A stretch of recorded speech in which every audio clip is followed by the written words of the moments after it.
What if England attacked France? While the history of Europe is literally filled with instances where the English and the French were either at each other's throats or indirectly competing for territory, the relationship between England and France has been one of allied friendship for the past 200 years, ever since the end of the Napoleonic Wars in 1815, and further strengthened with significant new peace agreements signed in 1904, just a decade before the First World War. This ensured that Britain and France remained allied during both world wars and have remained generally close on most topics during the 20th century and going into the 21st. However, with the UK's recent leaving from the European Union and France appearing to be committed to remaining a part of the Union, we may be starting to see some cracks in the outlooks of these two countries. So, the first thing we need to address is why England would attack France in the first place during the modern age. While England is no longer a member of the European Union,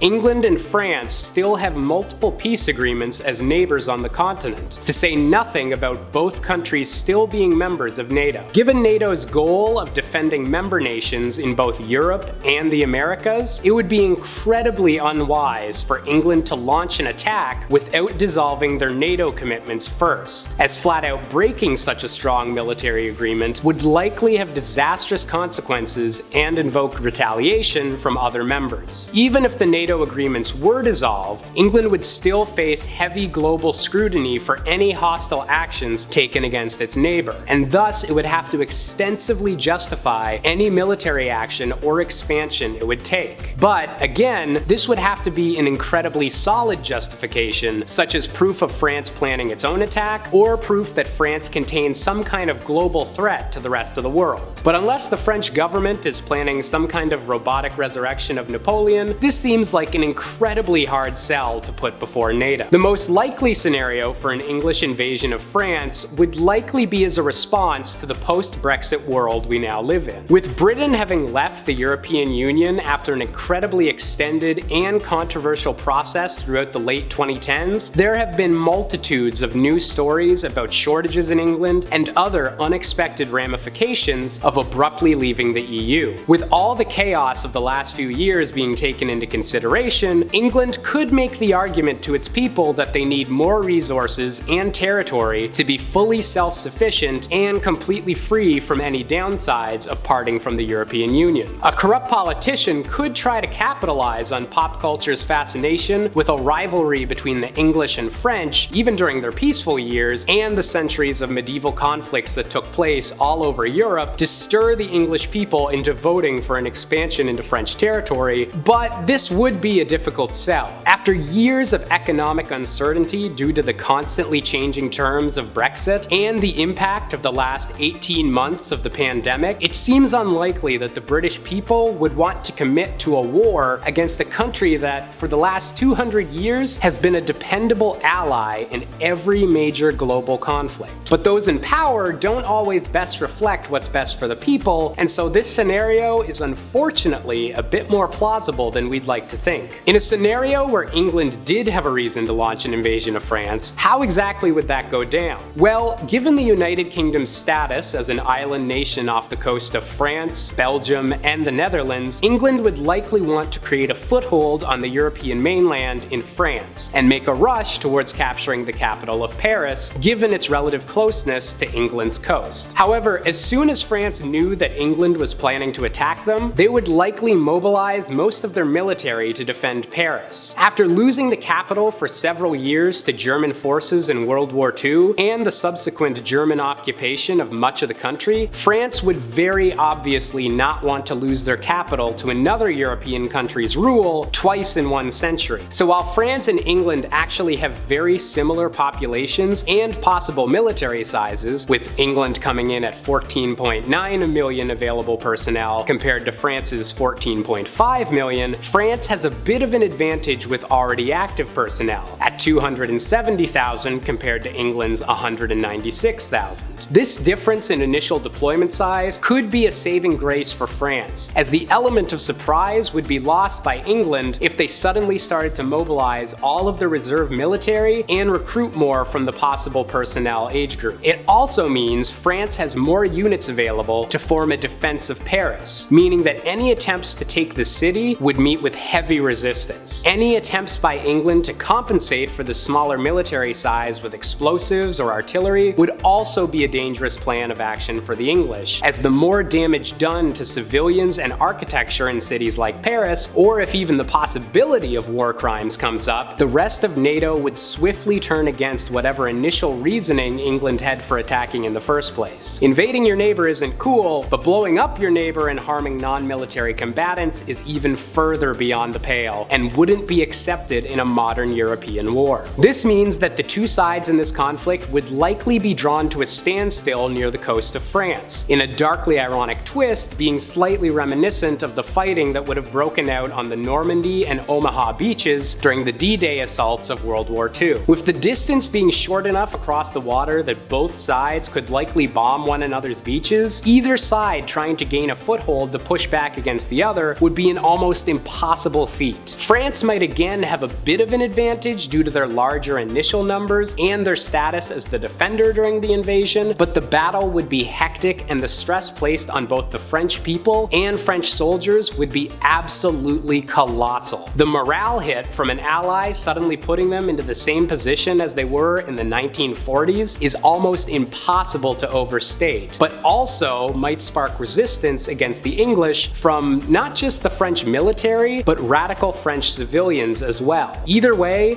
the English would have one hell of a time trying to secure a foothold and a base of operations even outside of Paris, let alone taking the actual city itself. The main takeaway from this video should be that while an attack by England against France would be incredibly unlikely and rare, it would also be an event that changes the entire face of the world. The European Union would be facing its biggest disruption in its entire history, and NATO would be scrambling to try and figure out what to do with one of its members surprise invading another of its members in the middle of an already hectic continent. And with everything going on in the world today, we've seen lots of unlikely and rare events go down more and more frequently, so let's all cross our fingers and hope that we never have to experience the Napoleonic Wars 2 Electric Boogaloo. As always, if you've enjoyed this video, be sure to hit the like button, hit the subscribe button, and let us know down in the comments what sort of videos you'd like to see from us next. I've been Josh Busker, and this has been Life's Biggest Questions.